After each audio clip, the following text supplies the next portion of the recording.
Hi, I'm Steve Adubato. This is One-on-One coming to you from the Agnes Ferris NJTV studio in beautiful Brick City, Newark, New Jersey. It's our honor, my pleasure to introduce an icon in our business. You like that? No, stop it. Bob Ley, who has been the host of Outside the Lines at ESPN for more than a few years. We're taping this show on the 27th of June. On the 26th, Bob Ley, after 40 years at ESPN, just about the first to go on the air there, Ben 79, announced that you were going to step down. Yeah, retire. And the right decision at the right time for the right reasons. And time to step back, take my life from Mach 3 to subsonic and relax a little bit. Interesting. For those, and hopefully, we don't know if Outside the Lines will continue. Oh, it will. Oh, will. Oh, yeah. Describe for folks, and by the way, go on our website, connect to their website. Yeah.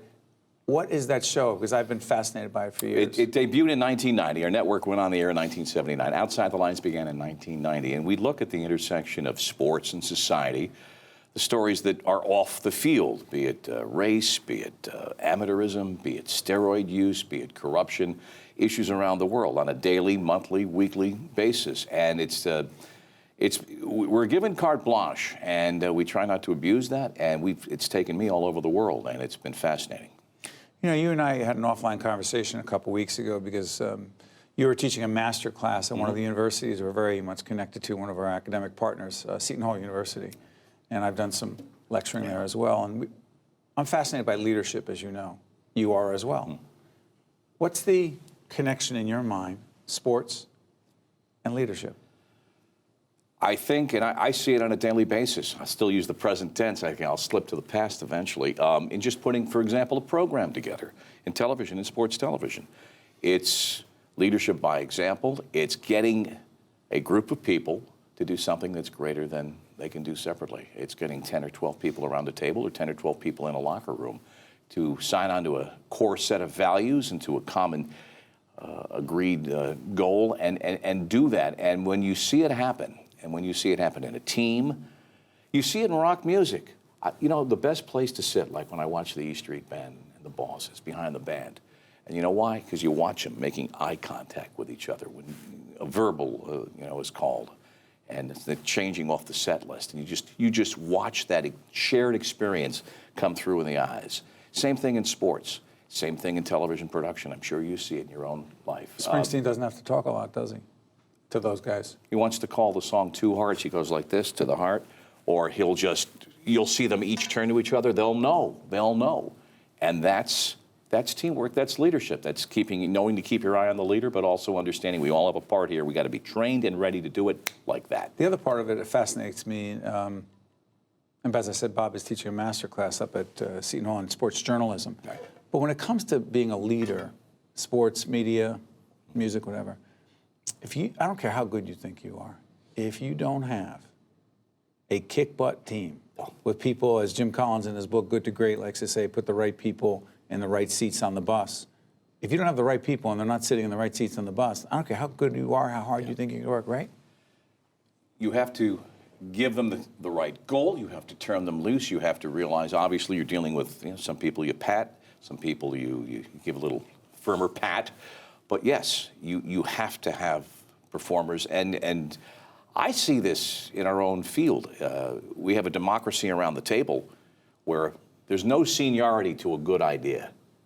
I mean, I might be the host, and we might have the executive producer at the table. We might have the producer, but we have an entry-level position, the content associate, 24, 25 years of age. I cannot tell you the number of days I work there where that's the best idea. That's the bureaucracy. Idea. We don't have time for a bureaucracy. We're on at 1 o'clock. This is 7 in the morning. I got a show to write. That's a good idea. We all agree. What's our treatment? What's our angle? And what's going to distinguish us and make this show unique? Let's go back. Let's talk about this. 40 years. Started in 79 and on the 26th of June, 2019. I mean, you've interviewed several presidents, right? Which I'm curious about in the context of being a sports anchor. We talked to President Ford about it. May have been the best athlete to ever be in the White House. Had offers to play. Was he at Michigan? Michigan, great center. Lyndon Johnson used to make the joke that Jerry played too much without his helmet, but he could have signed with the 49ers. He could have signed with the Packers. Jerry Ford? Jerry Ford. Bush 41. Mr. Bush played in the College World Series twice. There's a famous photograph of him accepting Babe Ruth's donation of papers to Yale University. The first Bush. Bush played for. I believe he played first base for you. Exactly. Yeah. And interviewed him on Air Force One. He told me about playing in an All-Star game in the early '90s or late '80s when he was vice president for President Reagan, and getting a double off of Milt Pappas. Bush 43, George W. owned the Texas Rangers, and we did a long 2-hour show in 1998 with Bill Clinton about race and sports. You know, Clinton was often called our first black president. Yeah. And that was interesting. That was April of '98, about 3 months after the Lewinsky thing had all descended on America. And he was not doing any media, and the White House press was like sitting in the back watching us like hawks. Curious about this. By the way, if you're listening on the audio side, this is Bob Ley, 40 years at ESPN now, teaching a master class at Seton Hall University. Your alma mater?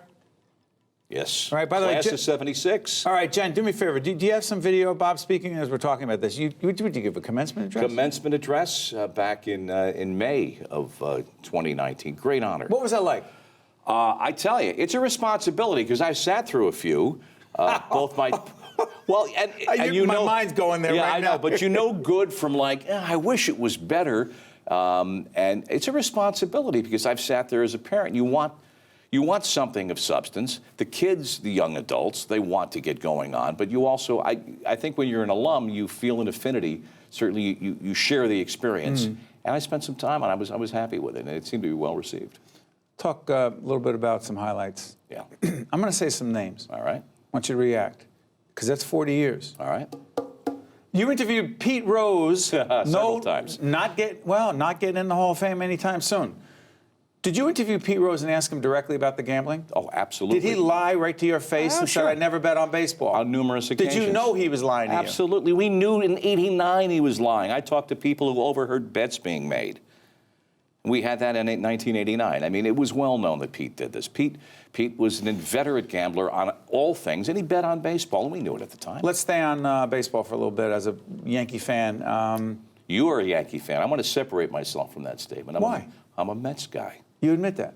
How did you? I go to meetings, but they can't wash it out of me. Stop. Hold on. How do you be the objective journalist that you are? Yes, you express your opinion, but it says it's commentary. I mean, what's your commentary about the Mets? How could you? They're just not a good team. They're a dumpster fire, as you and I are talking right now. But I was at the '69 World Series at the age of 14. Did you see Seaver pitch? Oh, please, you're talking about my hero. You see Kuzman pitch? Absolutely. Tug McGraw. I saw Kuzman pitch into the 9th inning of Game 2 of the '89 or '69 series. How much fun was that for you, '69? Oh, Jesus. Every game I followed, every single game. Scored it off the radio, yeah.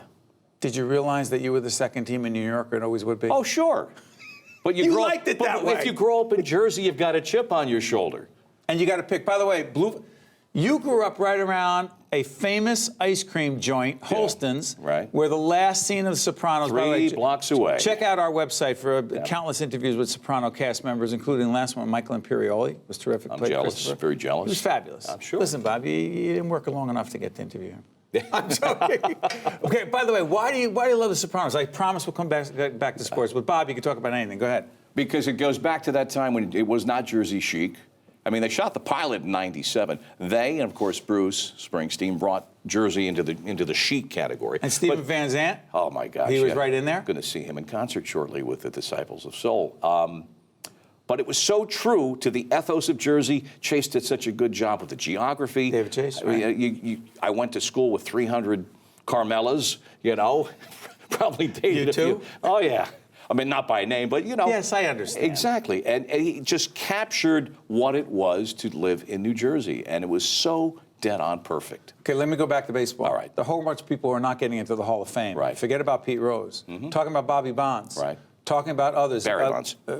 Excuse me, thank you. I just dated myself. I've made that mistake a number of times. Barry Bonds. Barry Bonds. I'm talking about A-Rod. I don't know what's going on there. Never I'm talking happened. about Roger Clemens. Right. Never happened? I don't think so. These were the greatest players of all time. Steroids, that's it. You're out.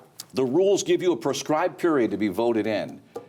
Their totals are edging up a little bit, but I don't know that they will edge up to that 75% threshold that by the time their eligibility to be voted. Then they go to the old, to a different set of voters, a smaller subset of voters in Cooperstown. It's unlikely. It's unlikely. Do you have a vote? No, I do not. If you had, would you vote him in? I'd have to say no. No. No. I mean, we know what the tests were, and what the results were, and what the rules were. No. Got it. How about this one? Football. Outside the Lines has done great work in the area of head injuries in football. Right? We have a son who's actually playing football. How old is he? 14. Are you comfortable with that? No. Okay. No. We'll talk about that another time, but All right. I lost that discussion. All right. Could have banned him from doing it, but No. didn't. I saw his helmet the other day. It was big and packed, and I was praying that it would protect him enough. You're against the game, aren't you? I'm not against the game. You're against you're very concerned about the injuries. We've done a lot of reporting on the science. The best stuff. And what we know and what we don't know. It's like the Don Rumsfeld conundrum, the unknown unknowns. The science has not been treated gently over the years. Finally, I think all the authorities in the sport, the leagues, college, and doctors are on the same page. But an increasing number of people who know what they're talking about say you shouldn't be playing tackle football until you're in high school. And you see culturally in other parts of the country, from where you and I are sitting, ages 5, 6, and 7, they pad them up. It's not prudent. It just isn't. Yeah. How about this? Several minutes left. Let's try this. I'll try to cover as many topics as possible. Should we be paying college athletes who are making big money for their schools? Absolutely. They deserve to have... That's a yes from you? That's a yes. That's a yes. It's just, first, when the right judge gets the right petition written the right way, this is all going to get blown up. And the NCAA is a voluntary institution. Look, there are billions of dollars at stake. There are coaches making over $10 million a year, coaching packages. That's even without the deal from the sneaker company. Well, you know what? Which almost pale in comparison to what the alumni are putting. This is private money for the most part. It's not all public money. Right. But it's out there. The TV money is astronomical. And the kids, the young adults, they are the product. Pay athletes? I think you have to. Now, you open a Pandora's box. Can you pay just that sport? What about the so-called non-revenue sports? But it has to be addressed, and at a level beyond where they're willing to go right now. It's interesting. That's the kind of stuff you've looked at for years. Yeah. And when you were teaching... My thinking has evolved on this. What do you mean? Oh, I'd say 20 years ago, amateur sports, the value of an education. And education, nothing's more important to me than seeing someone get an education. But colleges are willingly recruiting kids, especially in basketball, knowing they're only going to be there a year or two. And it's a deal that everyone knows what the deal is. There's so many other things I want to talk about, but I want to try this one. Sports journalism right. changed dramatically because of a million reasons. Biggest is? There are more people out there with access and the ability, a lot of smart people doing things and platforms, and you just don't have to be on ESPN. I mean, you can sit there and upload your own. There's some great reporting being done.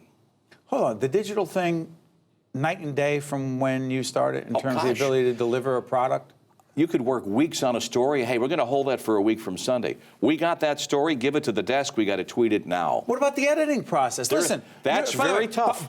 He's not going to tell you this, but Bob Ley started at Suburban Cable, TV3, Right. 70s. 76. 76. Right. I was a little after that. I was with that crew as well, with Matt Lockham, with a great team. Just saw him Bruce this week. Beck. Yes, I worked Bruce with both Beck those over guys. At NBC, Right. the best guys ever. Right. Look at the editing process. We're sitting in the room. Not that I was a great editor. Trust me, I wasn't. I had somebody to press the buttons. But I'm thinking, they're cutting it down to a minute and 20 story. Where's the editing now? Where's the vetting? Where are the gatekeepers? Yeah. That is an issue. Speed versus accuracy. Fairness. That's the big push-pull on a daily basis. But the metrics by which so many people are judged are clicks, follows, retweets, likes, and that happens. What are you telling your students now? That should be the metrics, No. or in fact some higher, different standard? The basics matter, but you're going to have to adapt to the reality of the marketplace. And so, yes, editors are more important than ever, and what's scary at a lot of places, they are fewer than ever. Because What do you mean?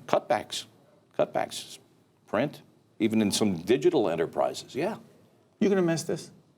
There'll be days I'll miss it like a son of a gun. But I'm at peace, but I talk to people who've been out. You know, you go through the 3, 4, 5 stages. But I know there are so many good people, especially where I work, who are going to carry on. They'll let me down. They're not going to let me down, I know. Before I let you out of there, the most important aspect of how ESPN has impacted not just sports culture, but our culture as a society. Wow. I think we had a hand in reality of the sports entertainment industry. It used to be just games. Now it's a sports entertainment industry, and I'm proudest of the fact that we are a cultural identity. You can't write the story of the United States in the last 40 or 50 years without there being a chapter on it. A lot of networks have viewers. Only one network has fans. ESPN, I'll tell you what, I don't know what I do in the mornings, working out in the gym. And yes, we listen to news. We do all that. Of course, we check NJTV News every morning as well. You check your portfolio, too, I know. I know. Listen, You money, who cares about, never leave that alone. But without ESPN, I'm not sure what I do. Listen, Bob Ley is, for 40 years, has been doing great work at ESPN, outside the lines. Before that, a lot of other work on location everywhere else. And now they're doing a master class at Seton Hall University, and I look forward to seeing you up on campus, my friend. You too. Well done. Thank you. I'm Steve Adubato. That's Bob Ley, and that's why we have a great show. See you after this. One-on-One with Steve Adubato has been a production of the Caucus Educational Corporation, celebrating over 30 years of broadcast excellence. Funding for this edition of One-on-One with Steve Adubato has been provided by Hackensack Meridian Health, Seton Hall University, Valley Bank, NJM Insurance Group, NJ Best, New Jersey's 529 College Savings Plan, the New Jersey Economic Development Authority, and by Fedway Associates. Promotional support provided by Tap Into TV and by New Jersey Monthly. Transportation provided by Airbrook Limousine, serving the metropolitan New York, New Jersey area.